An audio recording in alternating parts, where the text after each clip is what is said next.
दिल को हौसला देने वाली खूबसूरत बातें। मज़ीद वीडियो के लिए चैनल को ज़रूर सब्सक्राइब कर लें और साथ में बेल आइकन को भी लाजमी प्रेस। हमारी रोज़ाना की वीडियो आपको मिलती रहे। होते हैं आप सारी उम्र किसी की खैर ख्वाह हो जाएं, बस जरा सी गलती, फहमी या बदगुमानी की देर है, आपकी भलाई आपके गलूर समेत मुंह पर मार दी जाएगी।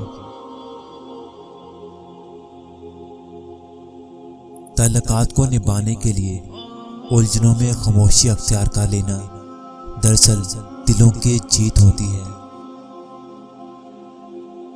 जो लोग हमें खुदकशी के मुकाम तक लाते हैं होते हैं क्या उनकी खातिर अपनी जान ली जाए और अल्लाह के दिए हुए अनमोल तोहफे की नाशुक्री की जाए।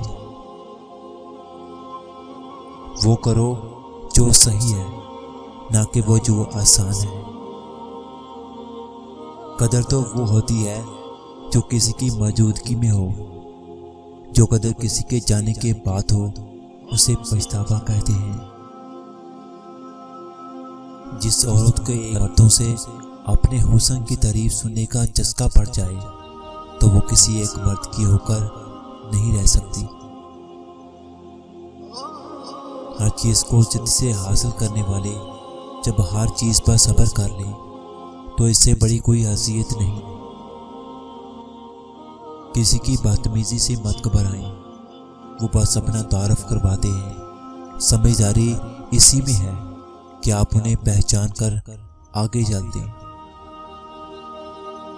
या रब बख्शे हुए लोगों में हमारा भी नाम लिख दे, हमारा भी नाम लिख दे।